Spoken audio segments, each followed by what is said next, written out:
예, 오늘 이은경 대표님 또 김하나 대표님의 주거에 대한 여러 말씀을 들었어요. 그래서 이 강소도시에 대한 우리 고민을 할 때 어떻게 사람들을 살게 할 것이냐, 원래 가지고 있던 그런 삶의 기반을 강소도시로 옮겨서 어떤 종류의 주거, 어떤 종류의 공동체 속에서 소속감을 얻고 또 주거에 필요한 여러 가지 그런 뭐 사회복지 서비스 또 우리가 어메니티로 즐기는 것들을 우리가 어떻게 조직할 거냐, 좀 이런 차원에서 굉장히 대안적인 두 가지 서로 다른 시선을 저희가 느낄 수 있어서 굉장히 좋았고요. 우선 이은경 대표님께서 소개해 주신 협동조합 주택, 오시리 가름 주택에 대해서 좀 여쭤보고 싶어요. 저는 굉장히 이 프로젝트를 좀 처음 기획부터 이렇게 하시는 동안 많은 걸 느끼셨고 어떤 좀 이렇게 또 통찰이 생기셨다 이렇게 생각이 되는데, 그러니까 서로 이렇게 잘 모르는 분들끼리 이 조합을 형성해서 땅을 찾고 주택의 방식을 찾아서 사시는 것까지는 저는 충분히 이해가 되는데, 그 안에서 여러 가지 규약을 만드셨잖아요. 그래서 우리의 어떤 공동의 담, 그다음에 공동의 뭐 공간, 그다음에 개인 주택은 또 어떻게 운영할지 이런 생활 규약들을 만들고, 또 우리가 이 지역에 정착하면서 여러 사람들에게 나눌 것을 나누자. 그래서 내 집에 투자할 수 있는 어떤 3평에 해당하는 그런 공간을 지역 공동체에 도서관과 공유 주방이라는 형태로 어떤 나눈다라는 게 정말 좀 어떻게 보면 위대한 순간이었던 것 같은데, 이런 분들이 어떤 어떤 공동체 안에서 주변 사람들과 나누고 싶은 의지, 이런 것들을 우리가 공간화시키고 또 이게 작동하게끔 하고, 또 이런 과정에서 조금 더 어떻게 말씀을 해주실 부분이 있는지 궁금합니다.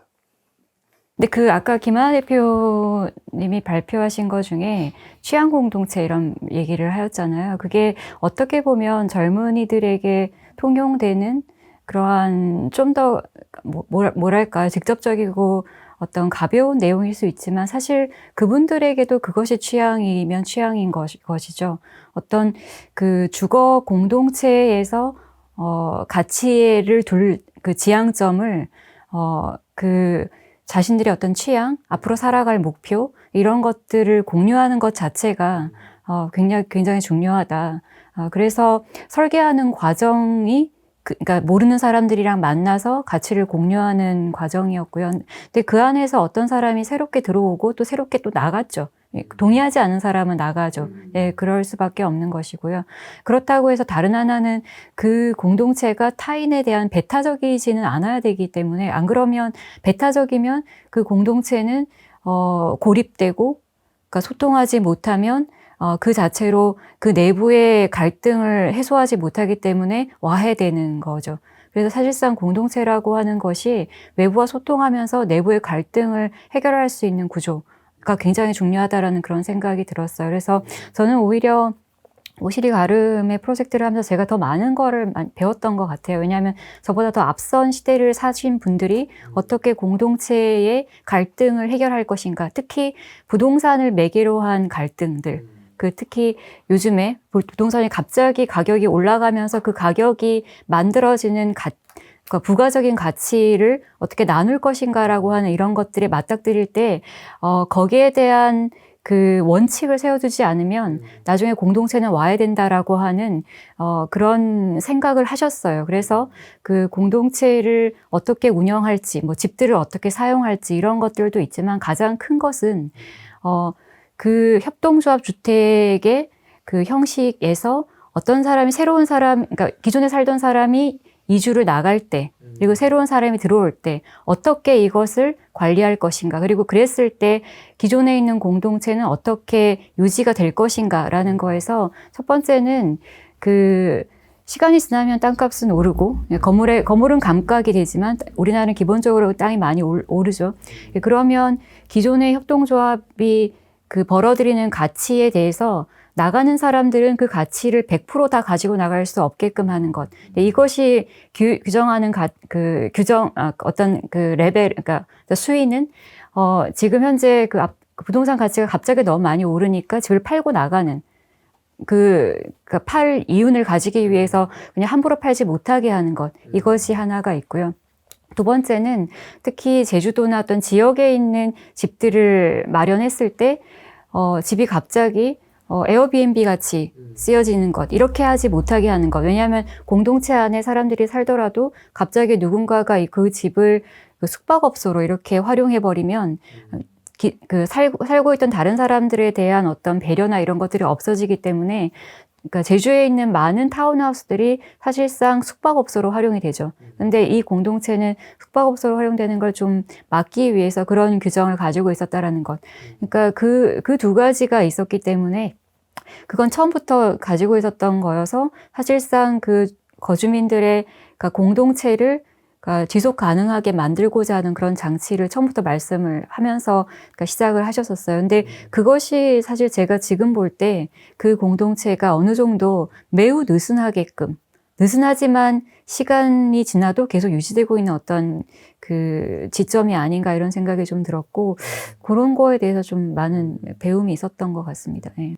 지금 말씀해 주신 대목이 어떻게 보면 일반적인 우리가 공동주택에서는 좀 시도해보기 어려운 부분인 것 같아요. 그래서 우리가 뭐 아파트 단지에 산다라고 했을 때, 아유, 이거는 뭐 내 영역, 내 땅, 그다음에 우리 아이가 안전하게 있으면 되는 곳, 그리고 그 가치가 올랐을 때 내가 원하는 시점에 매각을 하고 언제든지 그 수익을 챙겨서 나갈 수 있는 곳, 어떤 이런 개념에 기반해서 우리가 살고 또 주거 공간을 소비하고 있잖아요. 그런데 이게 협동조합 주택이고 또 이 협동조합이 여러 과정을 거쳐서 가치관을 공유하고 그 여러 가지 규약으로 또 스스로의 삶의 방식, 가치가 그 공동체에게 다시 좀 귀속되는 이런 룰들을 정해서 시작을 했다라는 거, 이런 모델이 되게 의미가 있고요. 저는 이 생각을 조금 확장을 하면 저는 강소도시를 우리가 만든다라고 했을 때 강소도시를 관리하는 어떤 지자체나 공공에서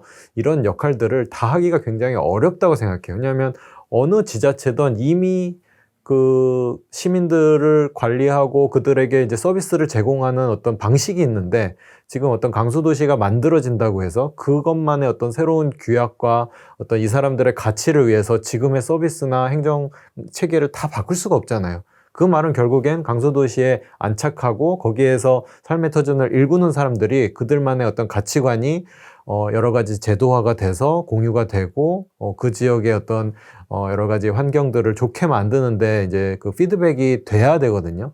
그런 점에서 굉장히 좋은 어떤 사례를 보여주시지 않았나, 좀 이런 생각이 들고요.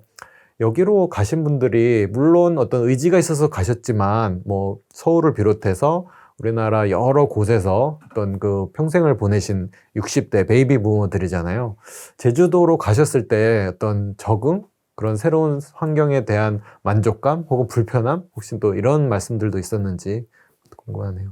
어느 정도 생각은 하고 가셨기 때문에, 그러니까 대부분은 이제 서울, 경기도 이쪽 기반을 하고 계시던 분이었고, 뭐 당시에는 은퇴를 앞두고 있거나 은퇴를 했거나 그러면서 조금 더 그러니까 노후에 어디에서 그러니까 어디에서 할 때 이때는 장소이면서 환경 이런 것들이죠. 그것에 여러 군데를 돌아다니셨대요. 뭐 강릉도 가고, 뭐 속초도 가고, 뭐 청주도 가고, 뭐 여러 군데를 전라도도 가고 이렇게 여러 군데를 갔었는데, 그럼에도 불구하고 약간은 기후적으로 예, 조금 더 따뜻하고, 네, 뭐 이런 곳으로 좀 가고 싶었다라는 것도 있고, 근데 가서는 사실상 오히려, 그러니까 제주도는 그 사계절의 변화가 다른 서울이나 이런 데보다 아주 크지 않기 때문에 거의 생활비가 별로 안 든다라고 얘기하시거든요. 뭐 예를 들면 옷도 별로 이렇게 많이 갈아입을 필요도, 여러 가지, 예, 굉장히 두터운 옷이 필요 없고, 몇 개의 옷의 두께로만 살 수도 있고, 그 다음에 사실상 먹을거리 이런 것들도 뭐 채소나 이런 것들이 매우 쉽게 구할 수 있기 때문에 뭐 그런 생활의 어떤 그 내용들, 그리고 심지어는 그런 얘기도 하세요. 그러니까 귤 따는 시기 되면 일손이 부족하잖아요. 귤 따러도 가고. 네, 뭐 그런 어떤 소소한 것들도 하고 계시기 때문에 사실상 그 분들이 처음에 저한테 얘기하셨을 때, 내가 지금 은퇴를 해서 아직은 건강한, 사실은 액티브 실버의 어떤 세대들인데 아주 나이 들기 전에, 정말 나이가 들면 내 몸을 거동을 못하면 난 다시 도시로 돌아와야 될지도 몰라. 왜냐하면 그때는 병원이 필요하기 때문이죠. 하지만 그 활동을 할 수 있는 어떤 나이대에 내가 살 수 있는 곳과 어떤 사람이랑 이렇게 그 행위를 하는 것이라고 할 때는 좀 더 그런 곳에 가서 살고 싶었다라는 게 처음부터 이제 있으셨고, 그래서 그 삶을 좀 즐기시는 것 같아요. 그러니까 내려가서도 뭐 낚시도 정말로 낚시를 해서 뭐 식량을 가지고 채집하여 뭐 먹거나, 아니면 사실상 생산 활동도 하세요. 거기서 이제 소소하게. 예, 그런 것들이 그 나이가 들어서 실제로 도시에서는 더 많은 비용이 필요하지만 살기 위해서, 그러니까 하지만 내려가서는 조금 더 그 강소도시 아니면 중소도시에서 필요한 생활비의 수준은 더 낮을 수도 있다라는 얘기죠. 그러니까 그런 것들에 대해서 좀 만족하면서 즐기시는 것, 그런 게 있었던 것 같습니다. 네. 네, 저는 김하나 대표님께 질문을 드리고 싶은데요. 사실 요즘 공유주거가 엄청 되게 많이 생기고 있잖아요. 그리고 단순히 그냥 거주의 개념보다는 그 하나의 건물 안에서 뭐 차도 마시고 일도 하고 뭐 운동도 하고 책도 보고 되게 다양한 경험을 많이 할 수 있게끔 만들어지고 있는데, 또 뭐 반면에 공공에서도 뭐 역세권, 뭐 청년주택 뭐 이런 식으로 뭐 청년주거라던가 그런 사업이 굉장히 많이 또 실행이 되고 있죠. 물론 이제 이 공유주거가 청년뿐만 아니라 이제 일반화가 더 되어야 한다는 말씀도 해주셨지만, 이런 이제 공유주거가 뭔가 좋은 시설을 갖춰야 하고 좋은 입지가 되어야 하고 이런 것들을 떠나서 좀 가져야 할 가치랄까, 뭔가 조건이랄까, 그런 것들은 어떤 게 있다고 생각하시는지 궁금하거든요. 저는 오늘 교수님 방에 하이라이트이 있어가지고 생각이 났었던 거였는데, 결국은 이제 지금 뭐 좋든 싫든 간에 사람들이 이제 좀 더 유목 떠돌아다니는 생활을 하고 있다. 그러니까 직업을 찾아 다닐 수도 있고, 어떻게 한 곳에 태어난 곳에서 이제 평생 직업을 가지고 거기서 사는 정주의 개념이 굉장히 약해졌다. 이런 얘기들을 지금 하고 있는 거잖아요.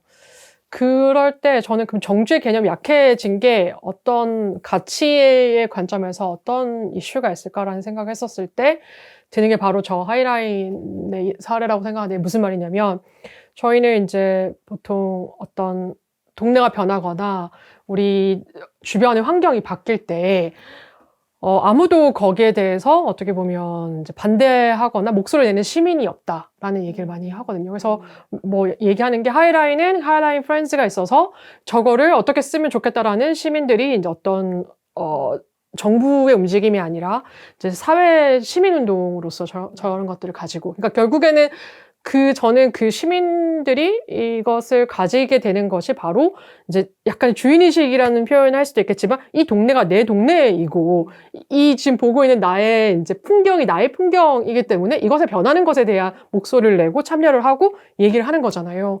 근데 우리는 사실은 입주자 회의를 할 때 내가 거기 살지만 너 소유자 아니잖아, 그럼 나가. 이렇단 말이죠. 그러니까 소유와 사는 것의 개념이 굉장히 사실은 좀 극명하게 갈려져 있기 때문에, 저는 이제 사실 공유주택이 뭐 정답은 아니겠지만 좀 중요하다고 생각하는 것들이 이 살고 있는 사람들이 조금 더 같이 쓰기 때문에 불편함이 있어요. 눈치 게임을 한단 말이죠. 그래서 눈치 게임 하면서 규칙들을 정하게 되고, 이런 규칙들이 어떨 때는 좀 피곤하게 남을 의식하고 내가 영향을 받는 거기도 하지만, 이런 과정들이 어쩌면 이제 거창하게 말하면 약간의 민주적인 방식에 의해서 어떤 중간의 기구에 의해서 의사결정도 하고 이제 얘기도 하고, 그래서 단순히 이제 어떻게 보면 그 그러니까 사용자가 공급자가 주어지는 대로 생각하는 게 아니라 이제 조금의 그런 이제 의사소통을 통해서 이 거주 환경을 만들어가고, 이런 경험들이 쌓이면서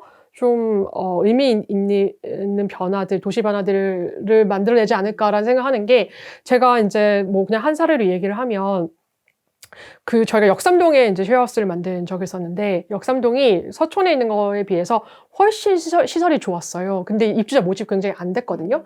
그런 얘기를 했었을 때 이제 결국엔 동네가 싫은 거죠. 그러니까 동네 밖에 맨날 일수하는 사람들이 이제 이거 던지고, 그리고 이제 유흥업소 다니시는 분들, 그 술 취한 취객들이 가득한 골목하고 걸어다니면서 이제 작은 가게들 하고 있는 이제 환경이 다른 거죠. 그래서 작은 방을 하나 잘 만드는 게 중요한 게 아니라 이 동네를 잘 만드는 게 되게 중요하구나라는 걸 저도 생각했고, 입주자들도 어떻게 보면 내 방은 조금 더 이제 공적이지만 동네 좀 더 사적으로 쓰는 그런 경험을 하면서 이제 앞에 낙엽도 줍고 뭐도 줍고 이제 동네를 위해서 뭘 하려고 하고 그러면서 뭔가 한평 공원 사업 같은 것들 이제 끝났는데 그 사업 왜 요즘 안 하냐. 그런 사업 우리 같이 해서 우리 집 앞에 뭐 좀 하나 좀 만들어 보자라는 얘기를 한다던가 자연스럽게 동네에 관심을 가지는 걸 보면서 아, 이렇게 뭔가 사용자 참여하면서 내가 좀 주도적으로 공간을 쓸 수 있는 경험을 좀 쌓는 게 되게 중요하다는 생각을 많이 했어요. 그래서 이제 그냥 단순하게 해외랑 우리랑 비교하면서 아, 해외는 뭐 주민 참여 장치도 많고 사회 단체도 많아서 저런 도시적인 의사결정을 할 때 주민들이 되게 많이 참여하는데 왜 우리는 안 해? 이런 게 아니라 그런 경험들을 계속 만들어 나가는 것들 좀 시도해봐야 되지 않을까? 그래서 조금 다 그렇진 않지만 저는 이제 이런 공유주택들에서 좀 일부 이제 그런 경험들을 쌓을 수 있는 것들 이런 게 되게 소중하고 재미있는 경험이라고 생각하고 있어요. 그래서 내 집이지만 좀 함께 사는 어떤 것들을 같이 결정할 수 있는 그런 경험을 할 수 있는 게 되게 소중하다고 생각하고 있고, 사실 사업자 입장에서는 약간 노조처럼 야 민원 생겨 안 돼, 애들 너무 친해지면 안 돼 이렇게 얘기도 하지만 좀 그런 적정한 기구들을 통해서 어떤 의사결정을 할 수 있도록 하는 것들을 신경 쓰고 있습니다. 집의 개념이 바뀐다. 집이 유연화된다. 그리고 어떤 하우스 리스 또 키친 리스 이런 말씀 해주셨는데 저는 하우스 리스를 그렇게 받아들여요. 우리가 어떤 집의 중요성이나 어떤 경제적 가치 자체가 없어지기보다는 집 역할만 하는 공간들이 매력이 줄어들고 집과 함께 다른 종류의 그런 기능들 같이 하는 이런 거에 대한 굉장히 어떤 가치가 높아지고 사람들의 수요가 올라간다. 그래서 워케이션 사례도 말씀을 해주셨는데, 저도 사실은 지난주에 학생들과 좀 워케이션에서 실제 체류를 하면서 여러 경험들을 해봤는데, 이제 그런 게 결합되는 것 같아요. 어떤 일하는 공간, 또 우리가 여가를 즐기는 공간, 커뮤니티 하는 공간, 뭔가 이렇게 간단히 해 먹어서 다이닝 파티를 하는 공간, 그 다음에 집 이런 것들이 이제 어떻게 복합화가 될 것이냐. 그래서 우리가 우리의 시간, 거주라는 시간 자체도 대부분을 집에서 보내는 과거에 보냈다면 집 외에 여러 공간들, 그게 뭐 호캉스가 됐든 워케이션이 됐든 뭐 또 집을 떠나서 다른 종류의 어떤 차박이라든지 다른 종류의 공간에서 어떤 주거와 비슷한 하지만 주거 공간이 아닌 곳에서 생활을 하는 이런 어떤 주거의 유연화 이런 것들이 뭐 굉장히 활발하게 진행이 되고 있고, 그런 점에서 좀 관련된 말씀을 해주신 것 같아요. 그래서 이게 어떤 주거 공간의 축소, 심지어는 하우스 리스가 어떤 앞으로의 강수도시의 또 대세 모형이 될 것 같은지, 좀 이런 말씀도 강수도시 우리 공모전 준비하시는 분들도 같이 시청자 계시니까 한 말씀 또 해주시면 좋겠네요. 교수님 너무 잘 정리해 주셔가지고 다 정리했는데, 그러니까 결국에는 이제 어떻게 보면 그 도시가 그러니까 주거라는 것이 이제 집에만 머무르지 않는다라는 거는 이미 도시가 그 주거의 기능을 하고 있다라는 거죠. 그러니까 예전에는 뭐 생일 파티 같은 거 다 집에서 했지만 이제는 다 밖에서 하는 그런 얘기하면서, 근데 좀 어려워진 것 같아요. 그러니까 그러니까 패밀리 레스토랑이 없어졌잖아요. 코로나 겪으면서.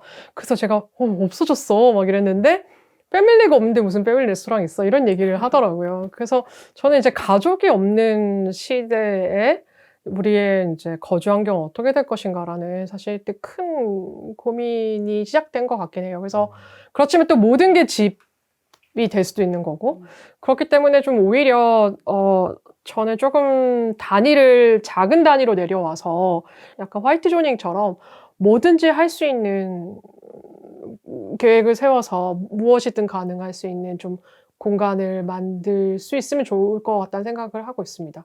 그래서 그러니까 당연히 이제 어떤 주택이라는 곳, 뭐 공장, 뭐 생산하는 곳, 소비하는 곳 이렇게 분리된 것이 아니라 이런 것들이 어떻게 결합해 줄 것인가의 문제인데, 이것을 사실 큰 단위에서 얘기하면 굉장히 쉽지만 이거를 좀 작게 내려가서 그 매끄럽게 연결을 해서 공간을 구획한다고 하면 지금 굉장히 좀 어려운 건데, 그 부분에 대한 고민이 되게 많이 필요하지 않을까라는 생각하고 있고, 그랬을 때는 단지 뭐 사람만이 생활하는 게 아니라 이제는 이제 그런 고민도 같이 하는 것 같아요. 예전에는 사람이 다 움직였다면 이제 사람이 가만히 있고 물건이 다 움직이잖아요.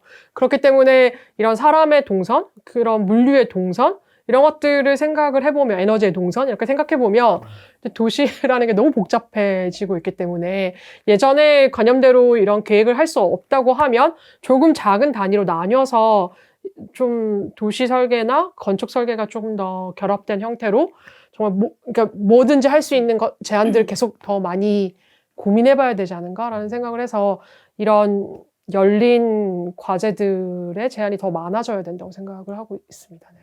오늘은 그 오시리 가름 이제 협동조합 주택 프로젝트 위주로 설명을 해주셨지만 아까 눈매 가름도 잠깐 언급해 주셨었고 그리고 또 뭐 공동주거나 그런 협동조합 주택 프로젝트를 진행을 하시면서 그 이제 가구 수가 다 달랐을 것 같아요. 뭐 16가구였고 또 뭐 더 많은 데도 있었고 더 작은 데도 있었을 것 같은데 이제 그런 프로젝트를 진행할 때 항상 나오는 게 뭐 외부의 어떤 지역과 어떻게 커뮤니케이션 할 거냐 그리고 그 안에 구성원들끼리 어떻게 공동체를 이룰 거냐라고 해서 아까 공유주방 같은 시설들도 들어가고 했었는데 그 소장님이 생각하시기에는 그냥 어떤 마을의 어떤 공동체, 커뮤니티가 잘 이제 활발하게 이루어지기 위해서 좀 적절한 규모라고 할까요? 그런 구성원들의 적절한 규모는 있다고 생각을 하시는지 아니면은 아까 좀 뭐 규율이라던가 이런 거를 굉장히 이제 오시리 가름을 조금 엄격하게 이제 규정을 하셨다라고 했는데 그런 규칙을 더 조금 이제 정하는 게 더 좋은 거라고 생각하시는지 그런 것들 궁금합니다. 좀 어려운 거는 그런 것 같아요. 그러니까 마을이란 말 너무 많이 쓰거든요. 서울에서도 뭐 어느 동네를 마을이라 그래요. 왜 그게 마을이야? 이런 거죠. 오시리 가름도 그냥 이름이 가름이란 마을이지 그걸 마을이라고 말할 수는 없죠. 마을이라고 하는 것은 우리가 어떤 영역을 뜻하는 거죠. 그러니까 그 영역을 도시에서는 도시 레벨에서의 영역은 익명적인 레벨까지 올라와서 그 어떤 공유하는 주택의 매우 작은 단위는 얼굴을 알고 밥도 먹고 뭐 이렇게 너랑 뭘 같이 하는 화장실을 같이 쓰는 공유하는 레벨부터 시작해서 정말 익명적인 전철에서 바로 옆에서 껴타는 뭐 이런 것까지 오는 거잖아요. 근데 그러니까 지방 도시의 어떤 소도시로 내려가면 그때의 마을은 우리가 알고 있는 마을은 눈으로 어느 정도는 익명적인 거지만 그 안에서의 어느 한 정도는 아는 정도 수준은 되어서 뭐 그 정도의 수준은 아까 그 1000명 혹은 말씀드렸듯이 아파트 단지 800세대거든요. 600세대, 400세대. 근데 다 모르잖아요. 그 정도 올라가면 모른다라는 거죠. 근데 그게 펼쳐진 그라운드 레벨에서 펼쳐진 정도가 있으면 그게 아마 어느 정도는 익명선 안에서 들어오는 그 레벨이 있다면 그게 마을이라고 표현할 수 있지. 하지만 도시 안에서의 마을이라고 표현하는 거는 모르겠습니다. 그 시빅촌이라는 얘기를 가지고 뭐 개념을 전개하는 곳도 있긴 한데 그거는 그 어떤 향수적인 의미로 그 단어를 쓰는 게 아닌가라는 저는 굉장한 그런 의심을 하거든요. 예, 그렇다면 그 실제로 그러니까 중소도시, 소도시에서의 어떤 커뮤니티를 형성하는 단위가 뭘까라고 하면 어렵죠. 하지만 그 단위가 모든 사람들이 다 어떤 걸 공유하는 커뮤니티일 필요는 없다. 하지만 저는 그 단위에서 중요한 것은 오히려 행정 서비스라고 생각이 돼요. 그러니까 인프라가 지원 가능한 어떤 것들. 왜냐하면 외따로 떨어진 곳에 인프라가 지원하는 거는 굉장한 낭비거든요. 그러니까 오히려 집중해서 공공의 서비스가 충분히 될 수 있게끔 지원하고 그 안에서의 커뮤니티 단위는 더 작아질 수 있는 거죠. 그러니까 눈매 가름은 29가구고요. 그러니까 오시리 가름은 16가구고 그거보다 더 작은 단위도 있습니다. 하지만 제가 보통 그 서로 아는 단위의 공동체를 형성하는 규모를 본다면 너무 작은 거는 그렇게 좋은 거는 아니다. 왜냐하면 그 갈등을 해결할 구조가 그 커뮤니티 안에서 가져가기가 너무 어려운 거죠. 너무 작으면 외부에서 누군가, 지금 공유주택 같은 경우에 너무 작으면 외부에서의 관리자가 규칙과 규율로 만들어줘서 갈등을 중재해야 되는 것이고, 그게 아니라 커뮤니티 단위에서의 한 30가구 정도만 된다면 내부에서의 규율을 가지고 서로 중재하는 경우가 생기는데, 그것은 내부의 일종의 그 반상회 같은 거죠. 반상회가 지금보다 더 어떠한 그 논의의 구조를 가져서 그것이 민주적인 의사결정을 가지고 해결해 나가는. 근데 그런 거는 갈등 해소의 과정에도 저는 필요하다고 생각이 돼요. 그래야지 그 서로를 알아가는 과정이랑 공동체를 만드는 거거든요. 예를 들면 눈매가름 같은 경우는 오시리가름과 다른 경우는 구성원이 있었어요. 거기는 1살 아이부터 70대 노인까지 가구, 70대 노인 가구와 1살이 있는 매우 젊은 여기까지가 있죠. 그때는 이제 논의에서 가장 중요했던 건 뭐냐면 차를 어떻게 할 것인가였어요. 그러니까 나는 거리에 아이들 때문에 차를 주차하고 싶지 않은데 어르신은 내 앞에까지 차를 가야 되는 거죠. 예. 그러니까 그 논의의 과정이 지금까지 계속되죠.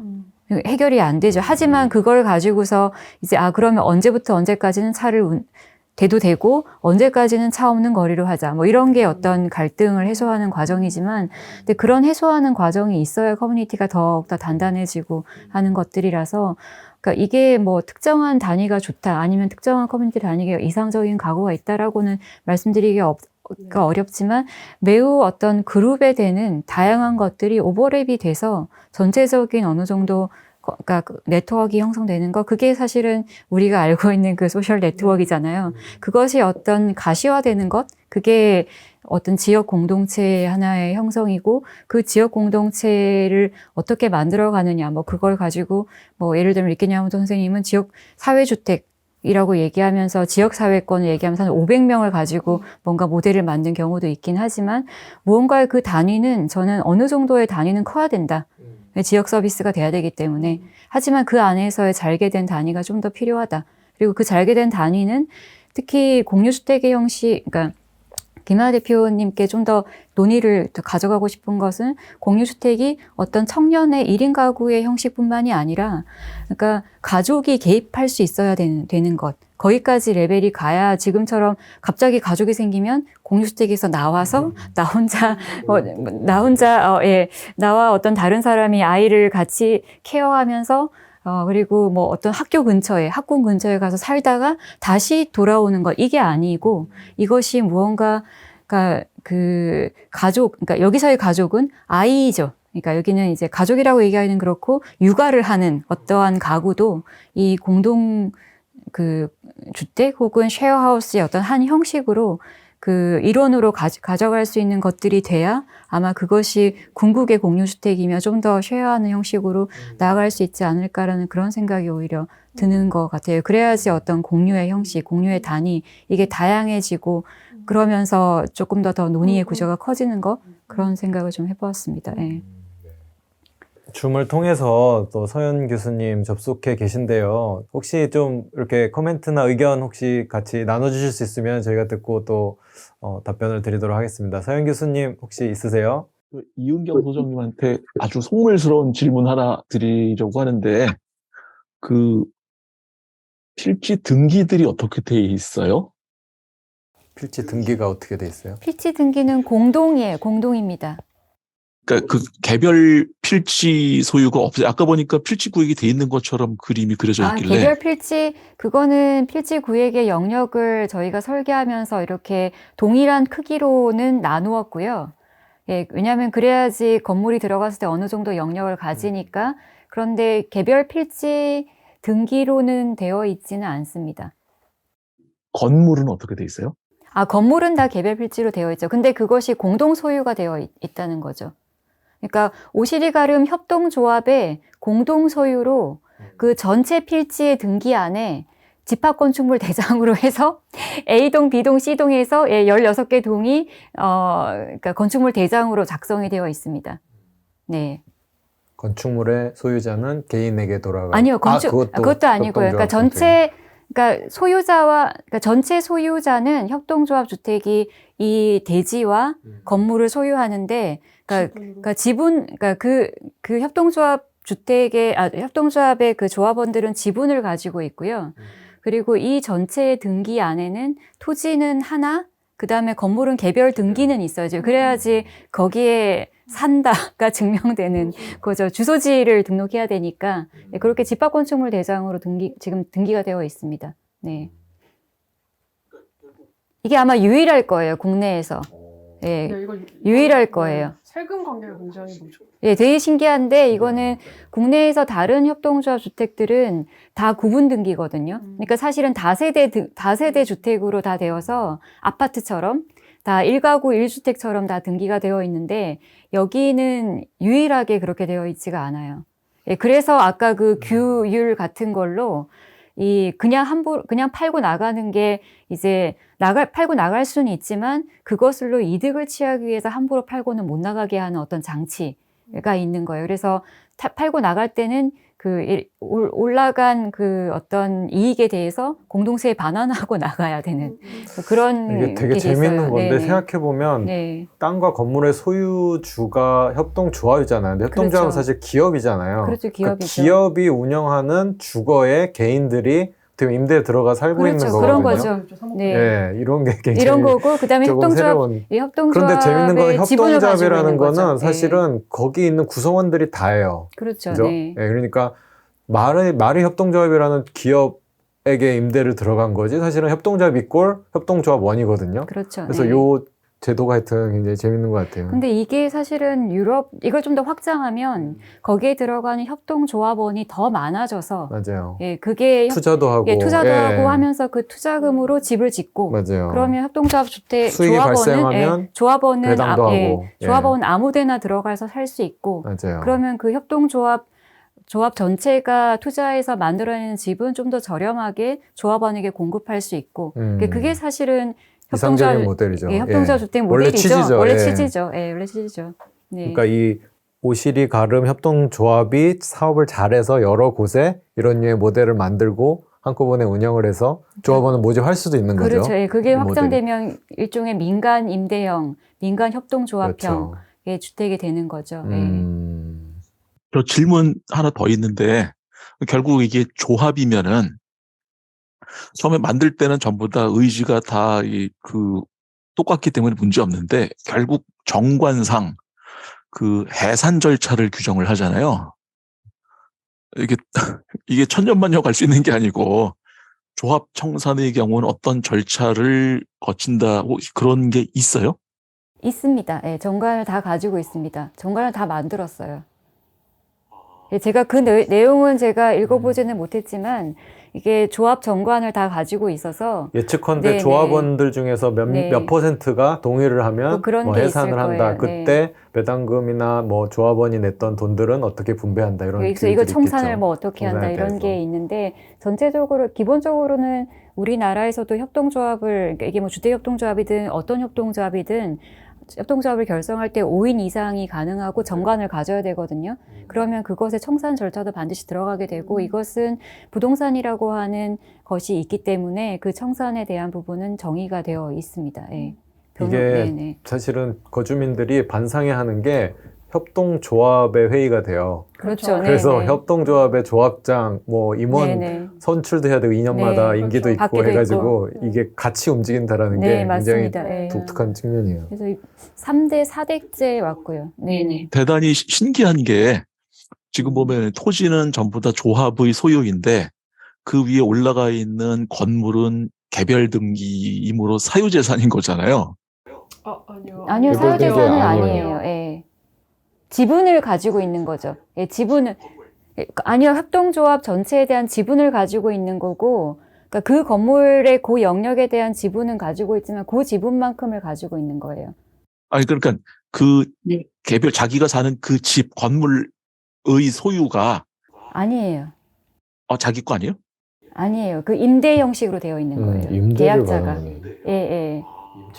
예, 임차의 관계로 되어 있는 거예요. 예. 하지만 나는 조합원의 일부이고 나는 조합원으로서 이 전체를 소유하는 지분을 가지고 있고 나는 임대에 있는 거죠. 네, 그건 이해가 네네. 돼요. 오케이. 그러면 이제 네네.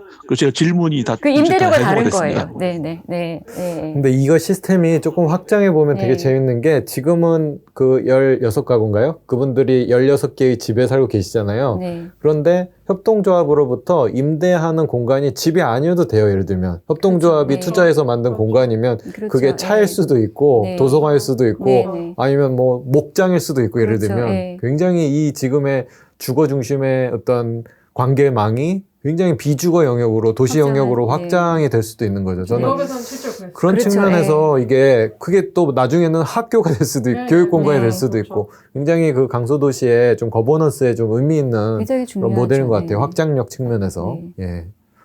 그래서 사실상 그게 공공에서 아무리 강소도시를 공공에서 주도를 하더라도 어렵잖아요. 아시잖아요. 예. 그러니까 비슷한 어떤 저희가 의성 사례도 하나 설계를 한 게 있는데 그건 공공주도거든요. 하지만 공공주도는 자발성이 굉장히 약하고 그 안에서의 내부의 어떤 민주적인 의사결정, 이 구조가 굉장히 어렵다라는 게 있죠. 그리고 그 개인의 비용을 투자하는 것과 그러니까 누군가가 공공의 공공의 어떤 비용을 쓰는 것과는 이 매우 바라보는 태도가 달라서 그러니까 실제로는 그것은 매우 어렵고 근데 이게 오시리 가름과 눈매 가름은 자발적인 어떤 민간에서 시작된 거기 때문에 그러한 지점은 어떤 의미가 있고 그래서 사실상 강소도시에 해당하는 무언가를 자발적인 어떤 조직을 만들려면 공공은 지원하고 민간이 주도하고 이러한 형식이 이상적이라고 볼 수 있죠. 예. 네. 네. 일종의 사회주택처럼. 아주 열띤 토론을 했는데 굉장히 좋은 아이디어를 또 시청자분들께서 얻어 가실 수 있을 것 같아요. 하여튼 뭐 저희 6회에 걸쳐서 우리 강소도시 세미나를 하면서 여러 아이디어를 또 경험을 했고요. 또 이 생각들을 발전시켜서 강소도시의 모델을 만드는데 좀 큰 도움이 될 것 같습니다. 오늘 참여해 주시고 또 좋은 생각 나눠주신 이은경 대표님, 또 김하나 대표님 감사드리고요. 예, 끝까지 함께 시청해 주신 또 서영 교수님, 또 진행 같이 맡아주신 황희정 대표님 고맙습니다. 이상으로 총 6회에 걸쳐서 진행되었던 강소도시 세미나 전체가 마무리되었습니다. 강소도시에 관련돼서 새로운 인사이트가 되셨기를 바라고요. 전체 마무리를 짓도록 하겠습니다. 예, 네, 감사합니다. 감사합니다.